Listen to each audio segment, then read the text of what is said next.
ओम नमः शिवाय। श्री महापुराण श्री वायव्य संहिता उत्तरार्ध अध्याय 31 शिव स्त्रोत्र निरूपण। उपमन्यु बोल्या, हे श्री कृष्ण, हवे अमे आपने ए पवित्र स्त्रोत संभळावीए छीए जेमां पंचावरणનું વર્ણન છે તે સાંભળો। હે જગન્નાથ, પ્રકૃતિથી સુંદર નિત્ય ચૈતન સ્વરૂપ આપનો સદા જય જયકાર હો। હે સરળ સ્વભાવ, पवित्र देहवाड़ा, अति पवित्र चरित्रवान, सर्वशक्ति संपन्न पुरुषोत्तम, जय हो जय हो। हे मंगल मूर्ति देवाधिदेव, आपने प्रणाम हो। हे प्रभु, आ संपूर्ण विश्व आपने वश छे। हवे आप कृपा करीने पोताना भक्तनी कामनाओं पूरी करो। हे जगतना मातेश्वरी, आप अमारा मनोरथ पूरा करो। हे गणनायक जी तथा भगवान स्कंद, तमे बने शिवनी आज्ञानु पालन करनारा छो। शिव ज्ञान रूपी अमृत ने पीनारा छो। आप भक्तों रक्षा करो। हे 5 कलाओं परिपूर्ण शिव, मारी अभिलाषाओं पूरी करो। हे ब्रह्मन, सदाशिवना चरणारविंद में भक्ति करनार सदाशिवना पश्चिम मुख रूप भगवान, मारी कामनाओं पूरी करो। हे 8 प्रकारनी शक्तिओ, आप पण शिवनी आज्ञाथी अमारी कामनाओं पूरी करो। 7 लोकनी माताओं, परमेश्वरनी आज्ञा द्वारा ज आप प्रार्थना श्रवण करो। हे शंकर पुत्र देवोना विघ्न विनाशक विनायक, आप सर्व विघ्न निवृत्ति करो। हे भगवान शंकर, पंचावरण द्वारा संसार ने आवृत करनारा महादेव, नमस्कार। हे कृष्ण, आ आवरण स्तोत्र छे, एनु नित्य कीर्तन तथा श्रवण करनार सर्व पापोथी छूटीने शिवा सायुज्य प्राप्त करे छे। अध्याय 32 आ लोकनी सिद्धिओना कर्मोनु निरूपण।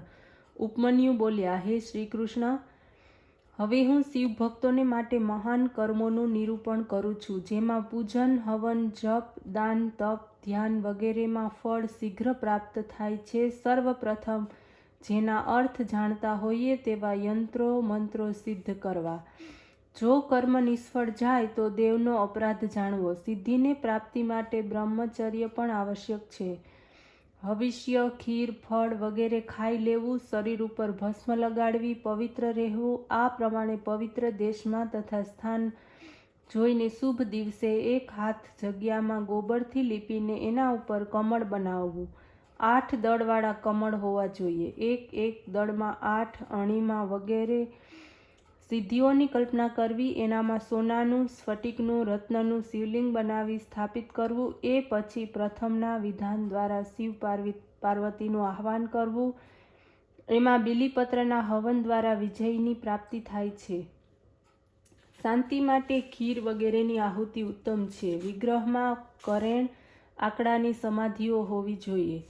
शांतिवाळा पुरुषे शांतिनी आपनार पौष्टिक कर्मों करवा जोईए। निर्दय क्रूर मनवाळा मानवीओए अभिचार कर्म करवू। निर्धन बाणलिंगनी पूजा करे तेनाथी एने धननी प्राप्ति थाय छे। स्वनिर्मित ऋषिओ द्वारा स्थापित अथवा वैदिक लिंगનું પૂજન तो सुवर्ण अथवा रत्नों द्वारा करवू। जो सामर्थ्य न होय तो मन द्वारा सुवर्ण रत्नों की कल्पना करीने पूजा करवी। पूजन सामग्री सुवर्ण रत्न वगैरेनी पूजा पछी गुरुदेवने अर्पण करवू। जो गुरुदेव लेवा न इच्छे तो शिवार्पण करवू अथवा शिव भक्तोने वहेंची देवू। दक्षिणा गुरुदेवने आपवामां आवे जे शत्रुओथी घेरायेलो छे, रोगयुक्त होय अथवा मरणासन होय एने माटे आ प्रकारनुं पूजन कर्म द्वारा पूजनीय थाय छे। निर्धन भिक्षुक धन कुबेर बने छे। कुरूपने सुंदर रूप मळी जाय छे। वृद्ध व्यक्तिने युवान बने छे। आ कर्म द्वारा सर्व बाबतो अनुकूल थाय छे। अध्याय 33 लिंग स्थापन द्वारा फल प्राप्ति। उपमन्यु बोल्या, हे श्री कृष्ण, हवे परलोक में सुख आपनारी कर्म विधि हूँ आपने संभळावुं छूं। श्री महादेवजी तथा पार्वती ने श्वेत चंदन युक्त जल द्वारा स्नान करावू। खिलेला कमळो पूजा में अर्पित करवा, प्रणाम करवा। आ स्थान पर जो शक्ति होय तो सुवर्ण रत्न वगैरह थी शिवलिंग निर्मित करवू। सुंदर पद्मासन द्वारा एने स्थापित करवू। लिंग अंगुष्ट प्रमाणनु होय एने कमळनी जमणी बाजू स्थापित करवू। लिंगनी चारे बाजू काळो रंग अने गुगळनो धूप करवो। બહુ પાતળા નવીન નવીન મનોહર વસ્ત્ર ધારણ કરવા, ઘીથી ભરેલી ખીરનું નૈવેદ્ય ધરવું, ઘીનો દીવો હોવો જોઈએ, સર્વ કંઈ મંત્રો દ્વારા કરીને પરિક્રમા કરવી, ભક્તિપૂર્વક પ્રણામ કરવા, અપરાધ ક્ષમાપન કરવી, પંચ ગંધર્વપૂર્વક આ પ્રકારની નિત્ય પૂજા કરનારો પુરુષ પાપોથી મુક્ત થાય છે, શિવધામને નિસંદેહ પ્રાપ્ત કરે છે. ઓમ નમઃ શિવાય.